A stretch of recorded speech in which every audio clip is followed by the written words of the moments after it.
Ok, boa, boa. Let's go. Cultura.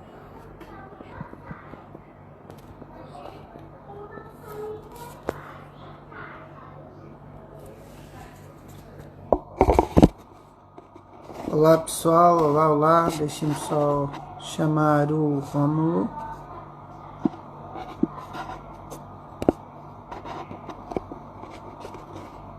Boa. Cultura e hoje o tema, mais uma vez, vou deixar porque isso depois vai estar gravado, vai ser a cultura e a diversificação da economia. O Rómulo também já entrou, vai ser com o Rómulo Rosa, um expert na matéria. Pessoal, vou só aceitar, responder. Não. Rómulo, se puderes mandar o convite. Pessoal, conseguem ouvir bem? Se conseguirem ouvir, deem só algum feedback. A imagem está boa, não está? Quem me conhece já sabe que estou no Red Bull.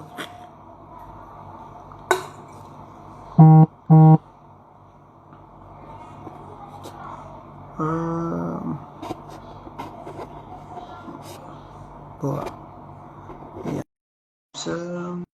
Eu aceitei, vamos ver. O Romulo vai entrar agora. Pessoal, conseguem ouvir bem? Top. Pessoal, antes de mais, boa noite. Partilhem nos vossos links, convidem. Hoje eu tenho o privilégio de poder contar com o Rómulo Rosa. Vamos debater, falar uma conversa aberta sobre a cultura e a diversificação da economia. Nós temos falado muito, fala-se muito de diversificação da economia, mas só se assenta na agricultura. Parece que não temos além do que isso, né?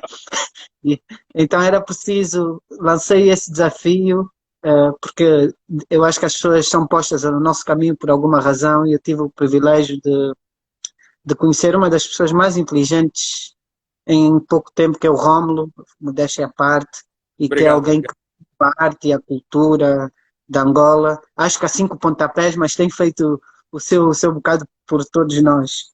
Portanto, Rómulo, vamos falando isto, depois eu vou gravar e vai ser publicado no YouTube também, no nosso canal. Pessoal, sigam, vamos promover. A ideia é usarmos estes momentos de confinamento para abordarmos. Então, fala-nos um bocadinho de ti, apresenta-te, porque eu te conheço e as pessoas podem não conhecer um bocadinho do Rómulo que eu conheço. É verdade, é verdade. Não sei se consegues me ouvir bem. Perfeito. Ok. Bom, eu sou Romulo Rosa, sou professor no Instituto Superior de Artes.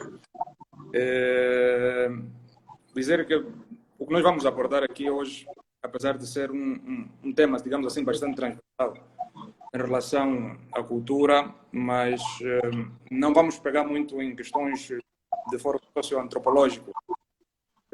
Vamos nos centrar, né, no que o Wilson apresentou. Como, de alguma forma, esse setor cultural, que acaba por ser marginalizado em alguns aspectos, poderia contribuir para essa panorama que desenhou de diversificação da economia e que, bom, feliz ou infelizmente, tem andado assim um bocadinho mais lento, e se calhar até vamos conseguir ver um bocadinho mais à frente porque que determinadas questões influenciam para esse desenvolvimento. Estão ligadas também a esse setor cultural. Boa, Rómulo. Eu acho que a primeira pergunta era: como é que estamos em termos de cultura? Como é que está esse segmento, do teu ponto de vista? Bom, eu acho que no fator cultura nós acabamos por ter uma divisão em duas vertentes, né? De acordo à tua pergunta. Pode ser como é que nós estamos do ponto de vista real, como país, como Angola, ou como é que nós estamos do ponto de vista político, que são as questões, as políticas que têm sido desenvolvidas, as ações que têm sido feitas e qual a situação real do país no momento desse ponto de vista. Bom, acho que do ponto de vista ponto de vista geral, eu diria que de alguma forma temos alguma estabilidade. Nós podemos ver em alguns países que foram também sofreram colonização, particularmente os francófonos, que têm alguma, digamos, presente nas suas culturas muito a questão muito do tribalismo, onde subculturas acabam por não ter um entendimento, sempre em guerrilhas e coisas assim. E eu acredito que, nesse ponto de vista, nós somos um povo afortunado, porque nós já acabamos por ter não só uma passividade, mas um entendimento, uma flexibilidade e compreensão entre angolanos que a grande parte dos países africanos não tem. Eu acho que a nossa cultura não está estagnada, está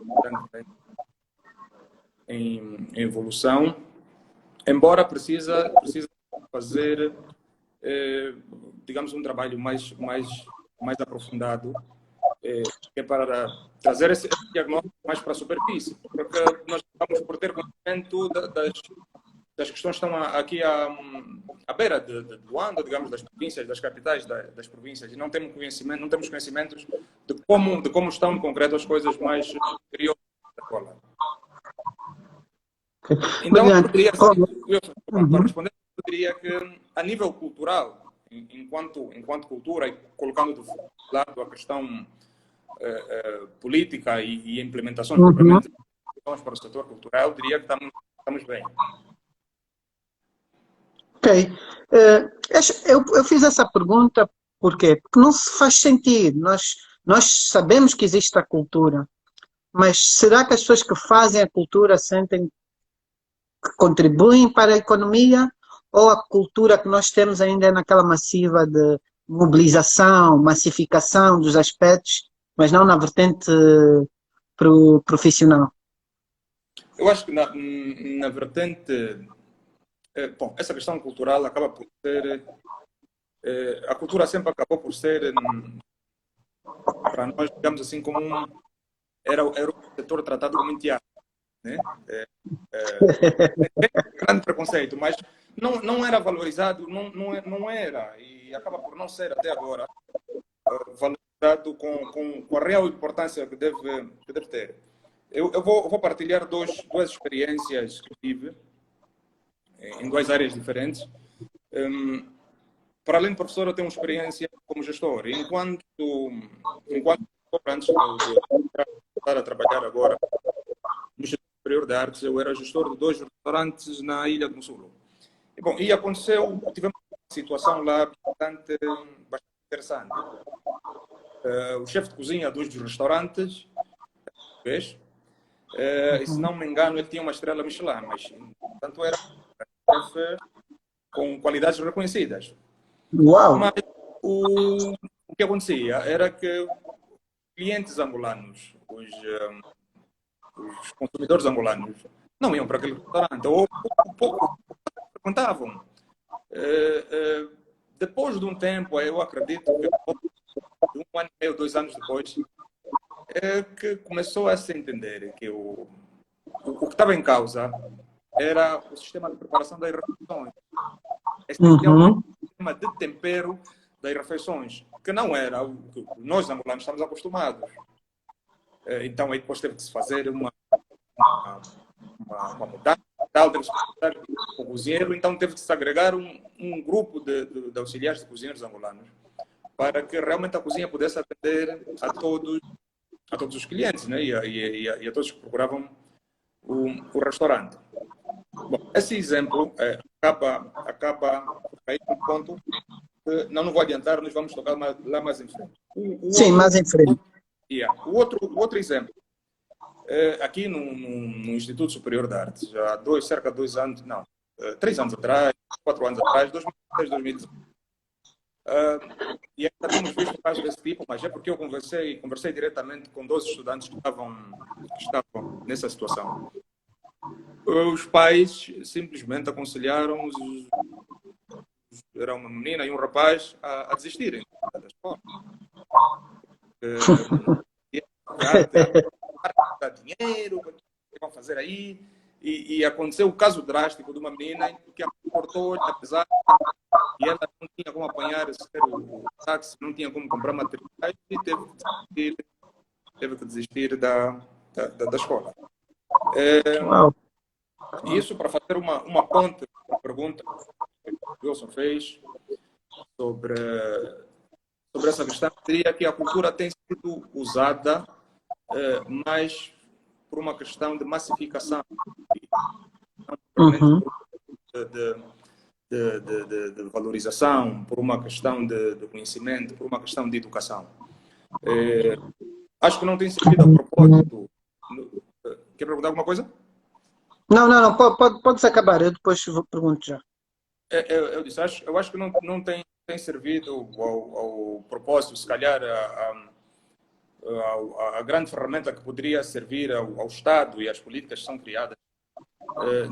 Não tem servido para questões pontuais e para interesses específicos e que depois são deixado de lado tudo, digamos assim, de melhor ou de bom que poderia ser dado nesta. Nós, quando falamos aqui de cultura, obviamente estamos a falar, cultura é vasta. Dança, escritores, artistas plásticos, até a religião, acho que, de certo modo, acaba por estar englobada. Mas eu quero tocar um bocadinho, como é que estamos? Eu há tempos estive a falar com alguém do setor de música, que é um amigo, é DJ, produtor. Ele dizia que há um problema, que no setor da música não há royalties. As pessoas, quer dizer, a música pode tocar em vários sítios, mas o artista acaba por não beneficiar. Quer dizer que há ali uma falta de legislação. E essa legislação, se calhar, é um reflexo da falta de interesse ou do Estado ter noção. E neste caso temos que falar do Estado porque ainda está centralizado em transformar a cultura em um mecanismo de promoção até do país e não só. Mas temos por outra. Isto é uma pergunta. Por outra, temos a junção do Ministério. Hoje temos um mega ministério que é liderado por uma mulher que é bom e jovem, com 30 anos, que aglutina o ambiente, a cultura e o turismo. E o turismo. Será que, na tua opinião, isso é bom? É mau? Vai facilitar, se calhar, fazer certas pontes?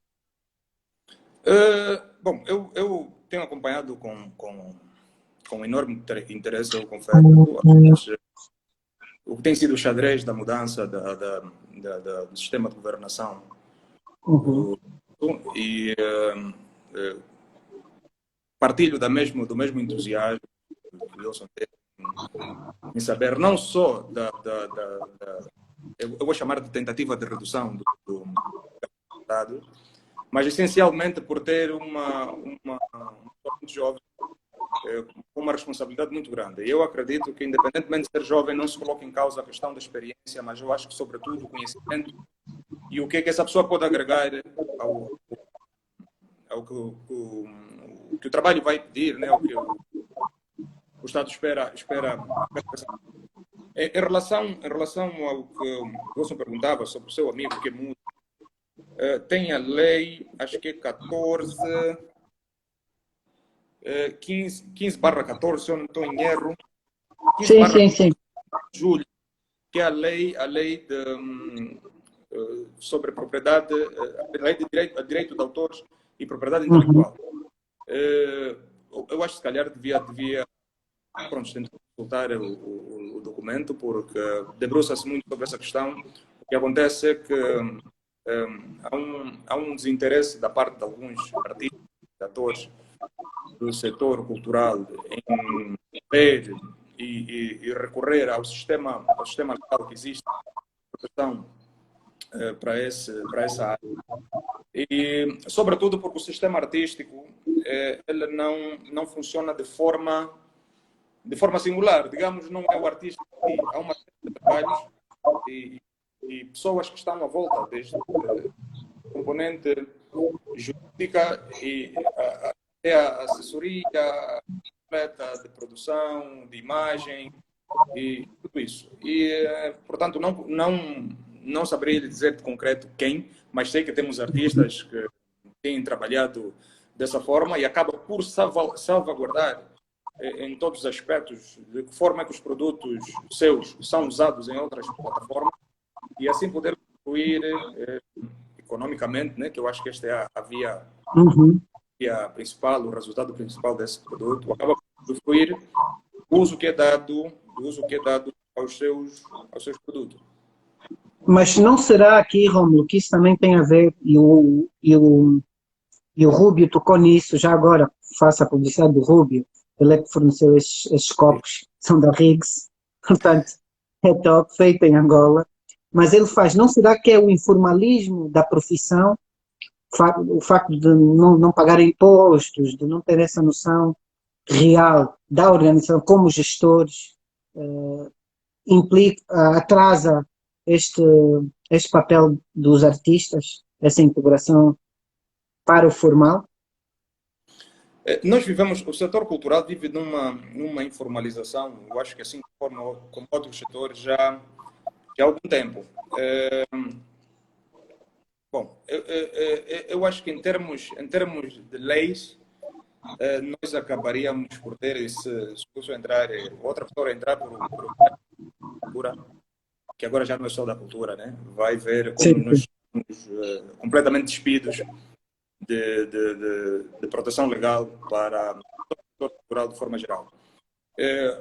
De leis que nós temos, e o que eu tenho conhecimento é apenas esta lei que eu disse, que é a 14 de julho, e tem a lei do mecenato. Bom, essas leis, em princípio, não abarcam e não cobrem todos os interesses. Isso é para dizer o seguinte, em termos de políticas públicas, eu acho que estamos completamente desprevenidos e desprovidos de forma geral. Não sei até que ponto, como é que o Estado vê isso, e agora se calhar acabaríamos por entrar, que eu tinha deixado aqui para nós falarmos, que era sobre o Plano de Desenvolvimento Nacional, né? Era plano... Já vamos tocar nesse. Eu apenas estou a atiçar, porque primeiro estes lives têm que servir para nós darmos o nosso contributo, mesmo de forma pequena, para o desenvolvimento do país. Eu acho que é uma obrigação de qualquer cidadão de o fazermos como cidadãos e como jovens que podemos contribuir e fazer a nossa Angola crescer. Logo a seguir, já para entrar, e eu sei que é um tema que vai levar algum tempo para falar e tivemos que fechar, vamos voltar a refazer o live sempre. Qual será a tua estratégia, Romo, do teu ponto de vista? Tu és gestor, és professor, tens promovido a arte e a cultura como eu nunca vi ninguém promover, e isto para mim é espantoso. Qual seria a tua estratégia para incentivar a cultura e a cultura contribuir para o desenvolvimento e diversificação da economia do nosso país, que é o tema direto, né? Wilson, sabe o grande handicap, o grande defasagem, digamos, tem assim, que existe em todas as políticas nossas voltadas ao setor cultural, e se calhar até outros setores que eu não tenho completamente domínio, é a questão da educação. A questão da educação abarca dois componentes, né? Seria a educação do ponto de vista escolar, acadêmico, e a educação do ponto de vista social. Essa educação do ponto de vista social, do ponto de vista acadêmico, escolar, acaba por depois ter uma repercussão muito grande nas gerações seguintes sobre o consumo, apreciação e absorção dos produtos e bens produzidos culturalmente. Nós não temos, digamos, nenhuma lei, não temos nenhuma ação concreta que estabeleça prazos, que estabeleça metodologias, que estabeleça nenhum tipo de critério para incluir no sistema educativo. E temos agora uma coisa sobre música e sobre teatro e dança, se eu não estou em erro. Sim. Mas é extremamente básico. e é extremamente deficitário. Nós temos um Instituto Superior que foi criado há coisa de 6 anos, em 2014, quando o decreto para a criação do Instituto saiu em 2009 e apenas abriu em 2014. Ou seja, Então, o instituto só foi aberto, desculpa cortar-te, que veio em cortes. Vou pedir que fales faseadamente com o tempo, caso da NET. yeah. Foi aberto em 2014 e estava previsto para 2009 o decreto, não é? O decreto para o Instituto foi em 2009, mas a abertura oficial apenas foi em 2014. Quando eu dei aqueles exemplos sobre a questão do restaurante e a questão do estudante, era para ver mais ou menos até que ponto nós estamos entendidos sobre as questões artísticas e culturais de forma geral. Se eu não educo, por exemplo, eu não educo o meu filho sobre a importância, vamos supor, do consumo de música nacional, sobre a importância e a questão educativa, não apenas do ponto de vista estético, mas até do ponto de vista pedagógico, de uma peça de teatro, isso vai ser passado, eu vou passar para o meu filho vai passar para o filho dele, e aí quer dizer, vamos chegar depois a um porque isto acaba por não ter valor nenhum, que o consumo como é que seria feito. Então, do ponto de vista da diversificação econômica em si, e o setor cultural, eu acho que nesse quesito, na minha opinião, não teria um impacto imediato. São outras questões, se calhar, podiam ter um impacto a curto prazo, mas a longo prazo, essa intervenção seria, primeiramente, na educação.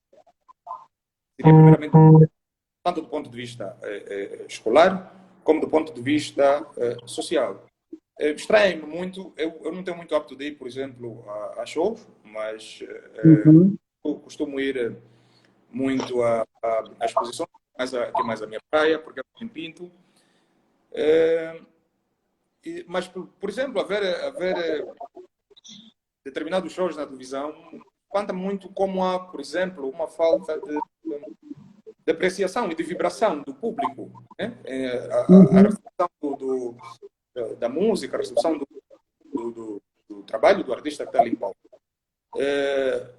Não só em relação a isso, por exemplo, em relação ao teatro. Bom, tem alguns grupos já consagrados, mas grande parte das peças tens meia sala vazia. E o preço... Não, e é mais grave, e é tocar para dar um contributo, o facto de não termos uma... Nós vamos para outros países, e acho que no Brasil tem isso, a Inglaterra tem isso, nós temos centros de espetáculos. Não é só o Centro Cognitivo de Belas, mas nós temos arenas para espetáculos. E eu acho que se calhar podemos avaliar. Eu sou uma pessoa que aprecia muito teatro, sou fanático de teatro, balé, mas falar disso aqui em balé e teatro, onde é que eu vou ver? Se não for na creche. Se calhar isso também diz muito da mentalidade que o Estado tem nessa fase da educação para os aspectos culturais. Exato. Yeah. Eu concordo contigo nesse aspecto. Há uma pesquisa, que eu não lembro agora o nome, que saiu. Pronto, não é a cultura, mas é a cultura ligada ao turismo, que movimentou o ano passado, se não estou em erro, cerca de 2,7 trilhões de dólares a nível mundial. Nos países em que as Nações Unidas tem nos países que são reconhecidos pelas Nações Unidas, é assim. Sobre como o Estado vê essa questão cultural, eu acompanhei a live no sábado passado com o nosso amigo Edu Carneiro, do Barbeiro Café, Eduardo. Assim como foi apresentado pelo Café, em como as vias têm um papel importante para o desenvolvimento socioeconômico do país, eu diria que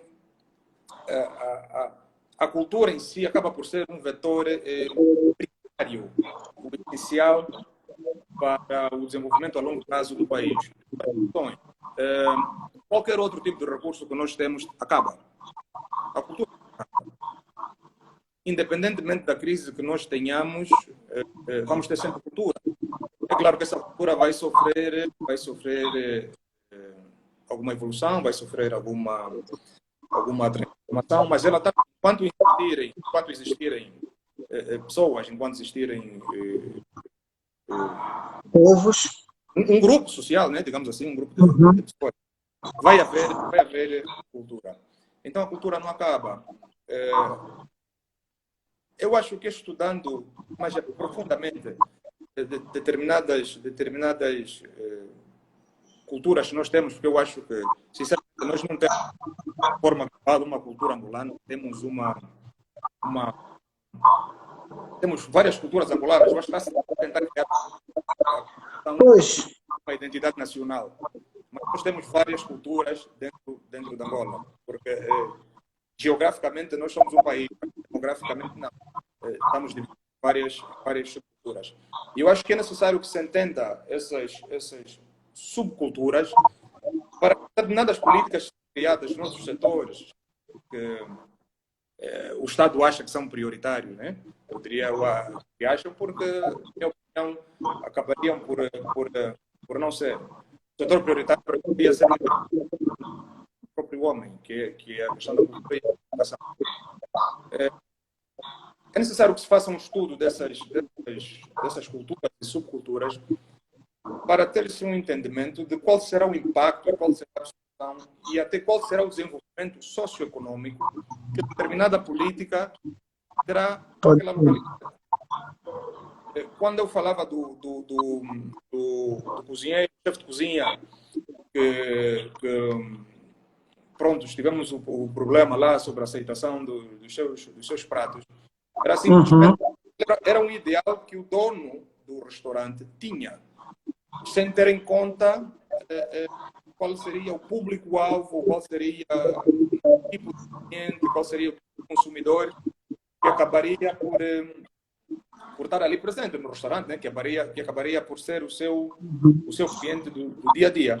E por conta dessa situação, o restaurante teve durante muito tempo, acabou por não ser prejuízo, mas não teve o faturamento previsto. Desejado. Quer dizer, isso é um exemplo a um nível micro, mas eu acho que aplica-se a um nível macro, né? Há aqui alguns contributos que eu tenho apanhado aqui das pessoas que estão aqui dentro. Especula-se, os artistas não. Aqui a cultura, e eu gosto daqui, o Ata diz algo bom, que em Angola a cultura é só música. Porque de facto eu tenho notado, e nós desenvolvemos a plataforma Ser Parte para consciencializar, realizarmos formações de teatro, música, etc. E notamos que as pessoas só falam de música. E mesmo quando vamos para fora, as pessoas dizem: vocês têm uma grande música, é cultura, é o samba, que graças a Deus o samba já se internacionalizou. Mas será que, há aqui outra pergunta da Alfa, como é que podemos profissionalizar a cultura? Né? Como é que, além a longo prazo, nós temos que consciencializar, mas como é que o Estado deve agir na profissionalização disso? Bom, vamos primeiro para a questão da música. Né? Eu acho que a cultura não é só música. Feliz ou infelizmente, a música acaba por ser ouviu o que eu disse, Nilson? Sim, estou a ouvir. A cultura acaba por a música, perdão, acaba por ser digamos, das manifestações artísticas que mais rápido fluem, que mais rápido chegam ao e, portanto, eu acho que é das manifestações artísticas também, que dependendo do tipo de música, do gênero e tal, não existe do próprio público algum conhecimento prévio, né? De estilo, de qualidade. Daí, por exemplo, ver que as músicas populares, digamos, as músicas que mais propagam. Então, não diria que é só música. Na minha apreciação, eu acho que é por ser a manifestação artística, um dos elementos da cultura, que tem os veículos de propagação mais imediatos, mais rápidos. Ok, a curto prazo. Contínuos. Exato, e contínuos. Por exemplo, tu podes ouvir uma música, podes gravar, claro, tem outras coisas por trás, mas podes ouvir várias vezes, se calhar não precisas, em determinados lugares não precisas pagar nada que é para colocar a música a tocar. É só por essa questão. Mas em relação às outras manifestações artísticas, como teatro, bom, teatro não, digamos as artes cênicas de forma geral, e as artes visuais, eu acredito que precisa-se de fomentar o consumo. E esse consumo, para mim, só vem do saber apreciar, da educação, para poder consumir esse produto. Eu vou lhe dar um exemplo. Nas exposições, por exemplo, de artes visuais, acaba por ser quase bem público. Todas as exposições encontram-se quase as mesmas pessoas. 85% das pessoas são as mesmas que estão em todas as exposições. Mesmo que as outras pessoas tenham conhecimento, que estão ali na sala do CEP, vai ter uma exposição de arte. Se não forem as pessoas que estão ligadas ao CEP, vão ser as pessoas que estão ligadas àquele movimento, àquela artística. O público, de forma geral, tem uma percepção, digamos, eu não chamaria negativa, mas dá pouca importância a esse tipo de atividades. E isso é uma construção, esse tipo de apreciação, eu acredito que é uma construção que leva o seu tempo. Nós estamos muito ligados. Não entendi? Mas será, não te cortando, não será que a falta de um posicionamento do Estado e este vazio faz com que também a gente comece a perder um bocadinho dos nossos aspectos culturais? Nota-se na música, o samba internacionalizou-se, mas quando chegamos lá fora não é o samba que é cantado cá. Sim. Não é o nosso samba. Isto para mim foi surpreendente. Eu estive a ver uns vídeos na Rússia e disse, mas isso é nosso, é uma marca nossa, é um orgulho. Mas essa música quem é? Não será que o Estado também peca por facilitar isso nas artes plásticas, artes visuais e vendermos? Eu vejo quadros nigerianos a serem vendidos nos Estados Unidos, França. E os nossos, como é que estamos? Na verdade, até há pouco tempo, e eu soube, por uma fonte, digamos, credível, que já começarão a ser tributados os movimentos, a venda de trabalhos artísticos de forma geral, né? Inclui trabalhos artísticos e até os de artesanato. Mas como dizia no princípio, Wilson, e eu não sei se já poderíamos entrar alguma coisa sobre o plano de desenvolvimento. Já, sim.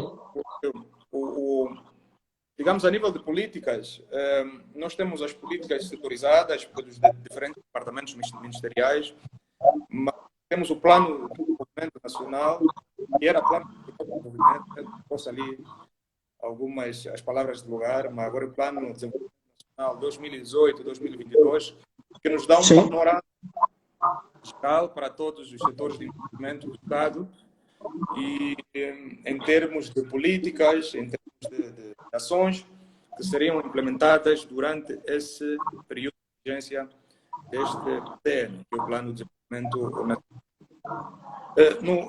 No Plano de Desenvolvimento Nacional, que eu acho que é o eixo 1, sobre o que tem de cultura, é extremamente pobre, e ali nós podemos apreciar como há um desinteresse, eu não chamaria o desinteresse do Estado, ou a falta de conhecimento das pessoas que trabalharam na produção desse documento, como há uma falta de interesse... Desculpa, vou só pedir para repetir, não se ouviu, se puderes repetir outra vez. Eu disse, lendo o Plano de Desenvolvimento Nacional, o PND. A política, quem tiver o Plano de Desenvolvimento Nacional, eu acredito que está na página 113. Estão alinhados no eixo 1 de políticas, onde inclui a educação e para o setor social, saúde, enfim. Vai poder notar que há acaba por ter não sei, eu dizia, se chamo de interesse, chamo de falta de conhecimento ou falta de prioridade, né? Falta de prioridade, falta de priorizar o setor cultural, assim, assim eu dizia. Porque o que nós temos no plano de No desenvolvimento PND.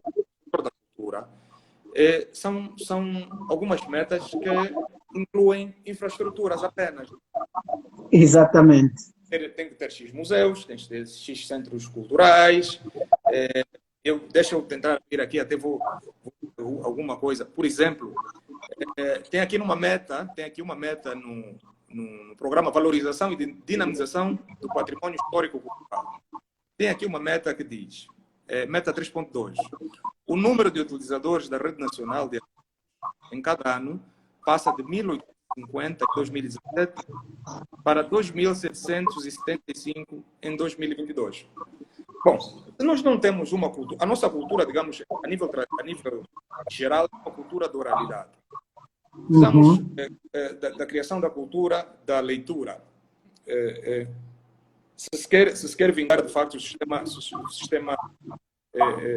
educativo funcione como deve ser, precisa-se criar a cultura da leitura. Como é que eu vou atingir esse nível se eu não tenho nenhum tipo de ação aqui previamente que vai me permitir chegar a esse nível de utentes para cada arquivo? Quer dizer, cria-se algumas expectativas, cria-se algumas metas, mas não se criam as condições para chegar ali. Então, acho que é um passo maior que a perna, e é uma perna que nós nem temos. Então, não sei como é que vamos conseguir fazer isso. E o que me dá a entender é que precisa-se fazer um trabalho mais a fundo, e aqui, voltando ao que dizia antes sobre a nova titular da pasta, da ser uma pessoa jovem, ser uma pessoa que tem um background a nível científico e a nível acadêmico com suficiente peso para dar uma atenção aos setores que foram ali aglutinados, que é a cultura, ambiente e turismo, para ver se nós conseguimos inverter esse quadro, que em alguns pontos eu acredito que pode ser a curto prazo, nem seria de fato a médio nem longo prazo, porque nós temos, por exemplo, existem aí muitos centros culturais, e existem casas, alguns são privados, né? Alguns são pessoas privadas que tentam fazer essa dinamização do setor com meios próprios, mas tem outros que não, que são municipais, ou são distritais, digamos assim. Eu estive a ver o PND e, de facto, na sua página 137, que eu acho que vai ter que ser revisto, e notei, acho que também partilhei contigo, que eu notava que o Estado está preocupado em construir infraestruturas. Exato. E eu não sei onde estão os dados, por exemplo, dos museus. Eu vi que eles queriam passar de 30 e tal mil utilizadores para 100 e tal até 2022, construindo mais museus, mais 6 memoriais. Isso assustou-me, porque eu disse, espera aí, então o que é que nós estamos a fazer pelas pessoas que fazem a cultura? Porque uma coisa eu posso ter a infraestrutura, mas eu tenho que ter um programa que incentive com que essas pessoas possam participar. Isso, por acaso, assustou-me um bocadinho neste grande, porque parece que só estamos preocupados naquela velha vertente que é construir as melhores infraestruturas, que nós já temos infraestruturas lindas, mas depois dinamizar a mesma, acabam por morrer. É verdade. Por exemplo, tem aqui o número de casas de centros culturais em todo o território nacional, que passaria de 10 para 16 em 2022. Onde é que estão as pessoas que vão trabalhar nessas casas? Nessas casas? Precisamos de gestores culturais. Precisamos de gestores culturais. Onde é que está a componente da formação para essas pessoas, né? que vão trabalhar? As autarquias, daqui a pouco, não sei se ainda sairá esse ano, não tenho a certeza, mas as autarquias chegam daqui a pouco. Onde é que está o pessoal que vai ser responsável, por exemplo, pelo setor cultural em determinado município? São 18 províncias, não sei quantos municípios nós temos. Quantas pessoas nós vamos precisar, por exemplo, por município, por província? Mesmo que essa que essa questão autárquica seja faseada. Vou-lhe dar uma informação. Tem um Instituto Superior de Artes que é oficialmente a única instituição pública, privada nós não temos, é oficialmente a única instituição pública que ministra cursos do setor cultural e do setor artístico para o ensino superior. Nós nunca tivemos uma visita oficial do Ministério da Cultura. Ninguém do setor da cultura. Nem de uma direção nacional, nem Quer dizer, então, desculpa lá. Então vocês tiveram só a inauguração. Não, é porque a nossa instituição pertence ao Ministério do Ensino Superior. Ok. É verdade, pertence ao Ministério do Ensino Superior. A escola que pertence ao Ministério da Cultura é o CEART, que é o Complexo das Escolas, que é para o ensino secundário. O nosso é para o superior. Ok. Faz sentido. Então, até hoje, por exemplo, nós não tivemos uma visita, uma visita oficial, digamos assim, que é para, por exemplo, alinhar as intenções do Plano Nacional de Formação de Quadros, do Plano Nacional, a formação de quadros para preencher depois essas vagas, ou quem vai trabalhar no lugar X ou no lugar Y. Então, digamos que estamos a produzir documentos que é para Quer dizer, aqui o que eu percebo e faz todo sentido, há uma ponte transversal entre o Ministério da Educação Superior, do Ensino Superior, o Ministério da Cultura e o Ministério do Trabalho. Porque o próprio Ministério do Trabalho tem que definir quantos quadros serão necessários, e até pelas autarquias. E para mim é assustador vocês nunca terem recebido ninguém da cultura. Isto se calhar demonstra muito como é que estamos no mindset, não? Exatamente. E eu acredito que o trabalho a nível governamental, não estou em nenhuma das partes, mas eu acredito que não deve ser, de forma geral, um bicho de sete cabeças. Cargos políticos, mas eu acredito que não deve ser um bicho de sete cabeças. As políticas para a execução de determinadas ações estão criadas, estão bem feitas. Precisa ter, se calhar, uma estratégia de implementação a médio ou longo prazo, dependendo da disponibilização financeira. Mas as políticas estão aí. Então, o que eu acho é que deve acontecer é existir uma maior sincronia, um maior entrosamento entre os departamentos ministeriais, entre o governo de forma geral, a nível nacional. Porque as políticas não podem ser criadas de formas individuais, precisam ser concretamente multi e interdisciplinares. Ou seja, se eu vamos supor que, pronto, eu sou um campo em determinada província de exploração de petróleo onshore, eu tenho que saber, por exemplo, o impacto ambiental que vai ter lá. Se for a autoridade da exploração, preciso saber o impacto ambiental que vai ter lá, preciso saber como vai afetar socioculturalmente as comunidades que lá vivem. Então, essas políticas, de forma nenhuma, inclusive economicamente, essas políticas, de forma nenhuma, podem ser criadas de forma singular, pensando apenas naquele setor e digamos, o resto, depois vai se ver, ou depois vão se criar... Eu acho, não será que também isso é uma consequência? Eu acho que o síndrome dos cargos ministeriais também tem um impacto, porque as pessoas têm medo de perder os seus lugares, em alguns casos, falo genericamente, ao meu ver, e acabam por, se calhar, não implementar planos extravagantes que possam, de facto, ter um impacto ou não, correr um risco. Se calhar isso também não impede um bocadinho com que a cultura possa crescer, porque, se calhar, os gestores são os tais... Nós vivemos muitos anos durante Yes Men, estamos numa nova realidade agora que é boa, mas não será que isso ainda é uma consequência das pessoas terem medo de falar por, pronto, razões óbvias nos cargos ministeriais? Sim. Eu acho dentro do paradigma atual que nós vivemos, eu não sei se eu diria que acabaria por ser medo, mas eu acho que nós precisamos é de competência, é de saber fazer. Eu acho que este é o fator primordial, é a área em que deve estar virada qualquer nomeação agora, que, bom, não sei quais são os critérios que são usados, mas para mim seria esse o principal fator para qualquer nomeação, para qualquer educação na pessoa determinada. O fator médico, para mim, coloca em causa o mérito dessa pessoa ou de quem está em determinada pasta, em determinado lugar. Porque, Wilson, minha experiência é assim, quem sabe, sabe. Né? Wilson foi nomeado, vamos supor, a ministro das Finanças e fez ali alguma movimentação que não agradou ao executivo.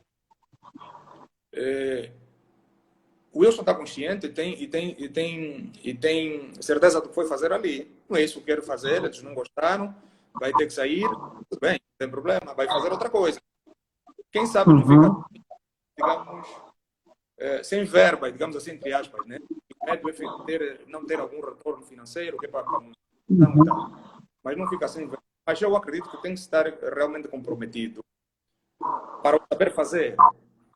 A partir do momento, eu acho que nós aceitamos o determinado cargo, principalmente político, ou cargo como algum, digamos, chamados cargos de topo, o interesse de se pertencer a determinado partido político, mas o interesse tem que ser nacional, tem que ser para todos. Né? Os interesses pessoais acabam por ser secundários, se não mesmo terciários, mas o interesse principal tem que ser para todos.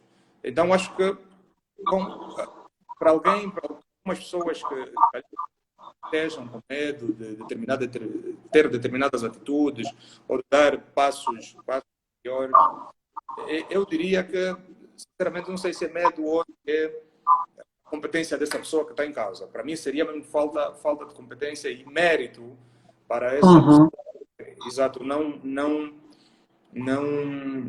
seguir, digamos assim, aquilo que é a sua moral e aquilo que o seu trabalho concreto exige, que é trabalhar para o povo e para os outros.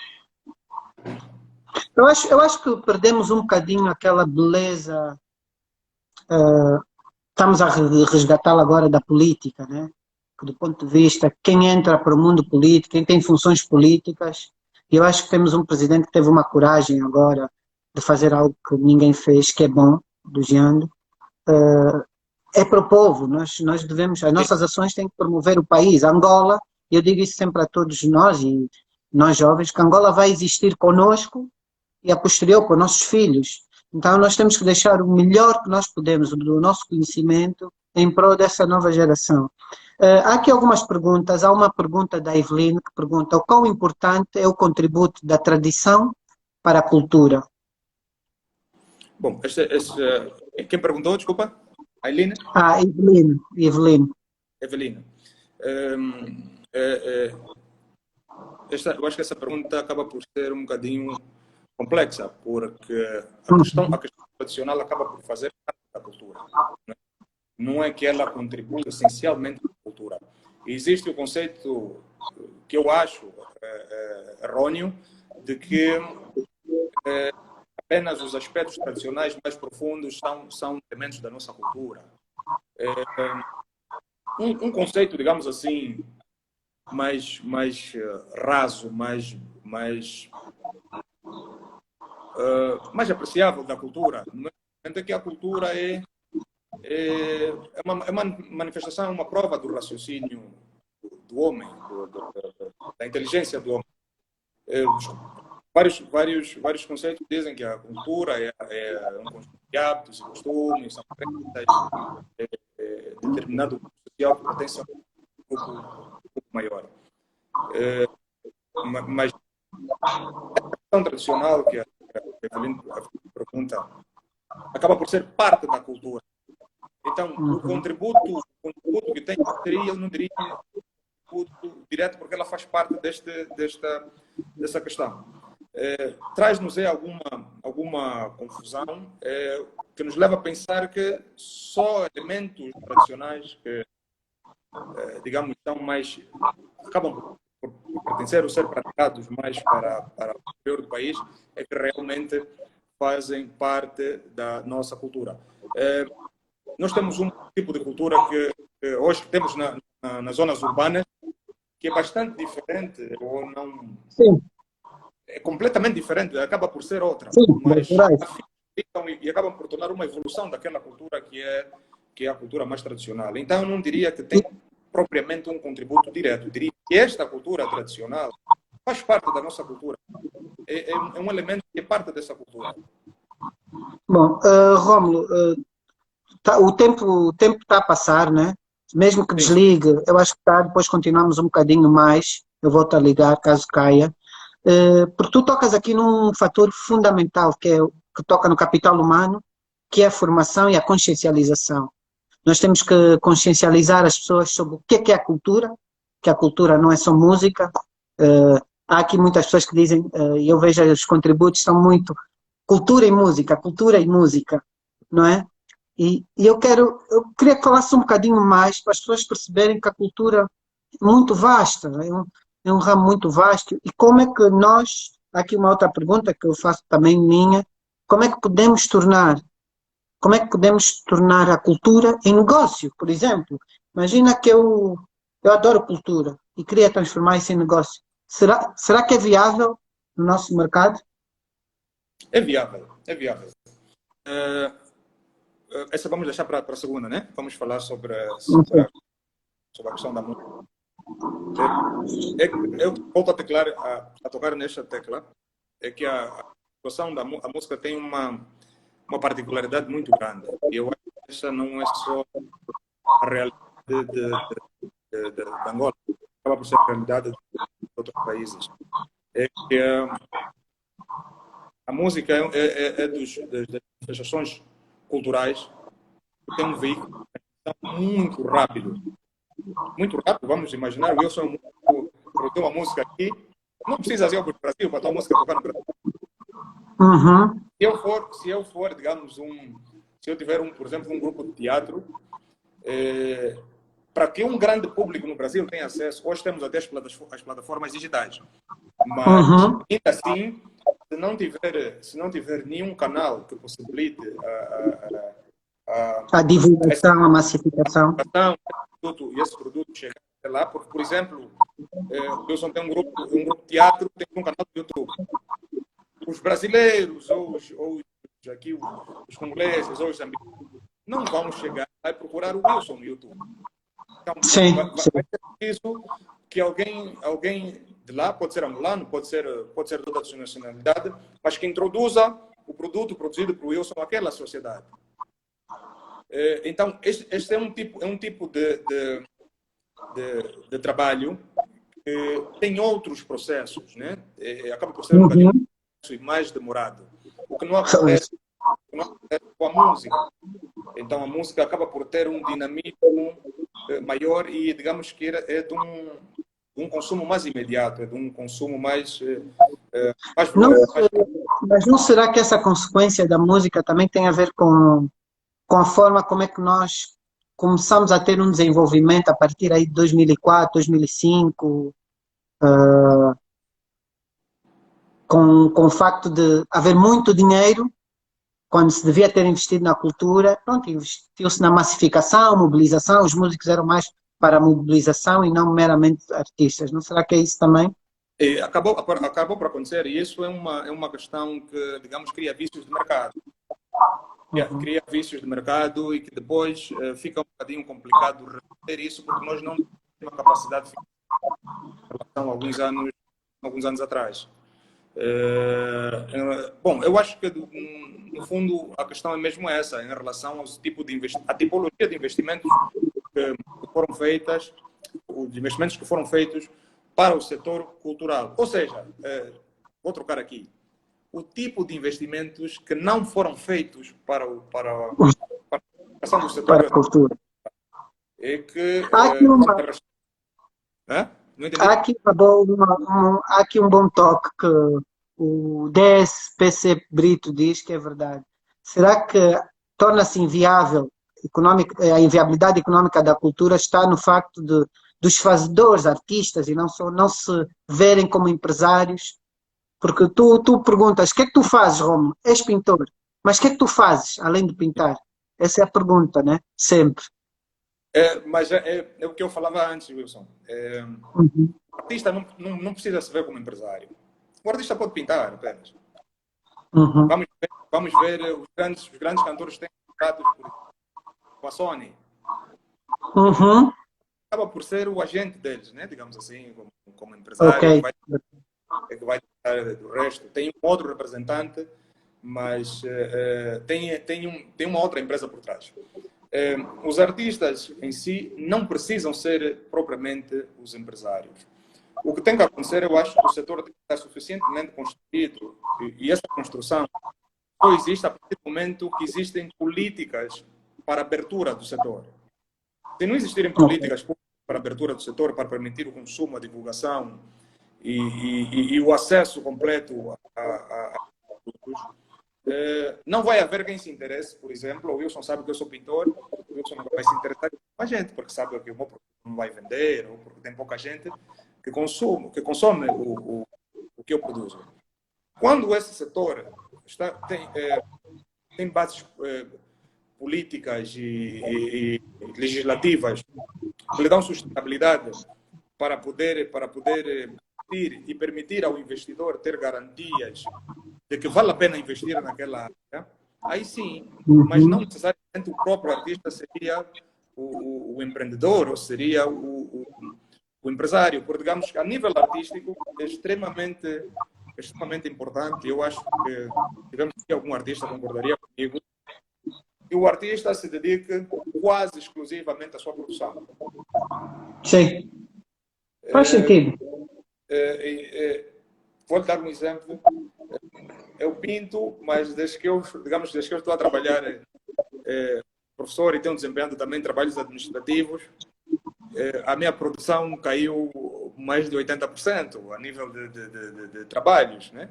Trabalhos independentes e trabalhos individuais. Para ver como outras questões acabariam por consumir essa componente criativa e essa componente em termos de disponibilidade para poder se dedicar ao próprio trabalho. Tinha outra pergunta, Wilson? A outra pergunta era o papel de. Pronto, já tocaste, acabaste por responder, e de facto isso demonstra que a cultura é um segmento muito mais amplo. A cultura envolve gestão, a cultura envolve marketing e branding, e envolve a criatividade. Né? São estes componentes que, se calhar, a falta de consulta de fazedores de cultura, que têm uma noção, o Estado não faz. Na tua opinião, qual seriam os primeiros passos? Eu sou um artista. Na realidade onde nos encontramos, estamos num confinamento social, por causa do Covid. Muitos conseguiam vender numa altura que havia um cash flow, e agora que estão em casa, o que é que tu recomendarias? Qual seria? Falo, porque eu acho que é um segmento que está a ser esquecido. Nós estamos a falar da produção, agora só se fala produção nacional, que eu acho que é bom a suficiência alimentar, mas também temos os artistas, temos os atletas, mas isso é um outro fórum. No aspecto dos artistas, qual seria a tua opinião? Bom, eu acho que está em voga, acaba por ser, digamos, ser bastante, nem até está na moda, é mesmo realista, é a questão das plataformas digitais. É que não há outra alternativa neste momento. Nós temos alguns poucos agentes nacionais que se dedicam exclusivamente à promoção e à massificação de artistas nacionais. Trabalham com artistas nacionais e exportam o seu produto e levam para outros cantos, para outros cantos do mundo. Estes artistas que estão, não estão assegurados, mas o consumo do produto artístico fora a questão da música e se calhar até do cinema, esses artistas... Vai continuando a falar, Romulo. Não entendi? Pode ir continuando a falar. Ok. Vou só buscar aqui. Então, esses artistas acabam por ter alguma outra tipo digamos, de apoio, algum outro tipo de segurança. Wilson? Estou